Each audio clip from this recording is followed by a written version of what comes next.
राज्य सरकार समोरच्या अडचणी वाढल्याचं दिसतंय। याचं कारण सध्या सुरू असलेल्या निवडणुकांवर मोठा प्रश्नचिन्ह लागणार असल्याची माहिती सूत्रांनी दिली।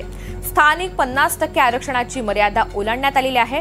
685 पैकी 150हून अधिक स्थानिक स्वराज्य संस्थांमध्ये उल्लंघन झाल्याची बाब समोर आली आहे। सर्वोच्च न्यायालयातील सुनावणीचा परिणाम लक्षात घेऊन SECनं स्थानिक स्वराज्य संस्थांमधील आरक्षणाच्या नियमांवर 25 नोव्हेंबरपर्यंत निर्णय घेण्याची शक्यता वर्तवली जाते। अन्यथा निवडणुका अंशतः पुढे ढकलल्या जाऊ शकतात असा अंदाज आहे। राहुल कुलकर्णी आपल्यासोबत आहेत। अधिकची माहिती जाणून घ्यात। राहुल, नेमका काय निर्णय होऊ शकतो? बघा, टाइम्स ऑफ इंडियाने ही बातमी प्रकाशित केली आहे। त्याच्यामध्ये निवडणूक आयोगातल्या सूत्रानुसार त्यांनी सांगितले की 46 जिल्हा परिषदा, 44 महानगरपालिका, 11 नगरपंचायतीतल्या जागा, 40 नगर परिषद आणि 20 पंचायत समित्या म्हणजे जवळपास 685 पैकी 150हून अधिक ठिकाणी 50%पेक्षा अधिकच्या आरक्षणाची मर्यादा ओलांडली गेलेली आहे। आणि हे का घडलं आहे त्याचे पण तपशील त्यांनी सांगितले।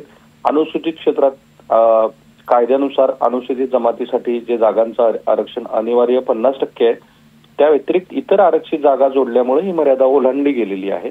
काही 83 पंचायत समित्यामध्ये अनुसूचित जाती अनुसूचित जमातीसाठी असलेलं आरक्षण सध्याच्या लोकसंख्येच्या प्रमाणात वाढवण्यात आलेलं आहे। त्यामुळे काही ठिकाणी आरक्षण 30% वाढवलं गेलेलं आहे। आता या सगळ्याचा एकत्रित परिणाम असा झाला आहे की यापूर्वी बांटिया कमिशन लागू होण्याच्या आधी महाराष्ट्राची जशी स्थिती होती त्याच्यावरच निवडणुका घ्या असं सुप्रीम कोर्टाने सांगितलं होतं। तरी सुद्धा आता 150 ठिकाणी अधिकचं आरक्षण लागू झाल्यामुळं आता पर्याय एवढाच आहे की ज्या निवडणुका यापूर्वी सुरू झालेल्या आहेत त्यातल्या जिथे आरक्षणाची मर्यादा वाढली आहे त्या या निवडणुका पुढे अंशतः ढकलायच्या आणि होऊ घातलेल्या जिल्हा परिषदा आणि महानगरपालिकेतल्या निवडणुकीतली पुन्हा नव्याने प्रभाग रचना किंवा आरक्षणाची तयारी करायची। म्हणजे एक प्रकारे सरकारसमोर एक मोठी अडचणच आहे, कारण सुप्रीम कोर्टामध्ये आता हे प्रकरण सुरू आहे आणि पुढच्या तारखेमध्ये या संदर्भामध्ये सुप्रीम कोर्टाने विचारले की काय तुम्ही केलेलं आहे।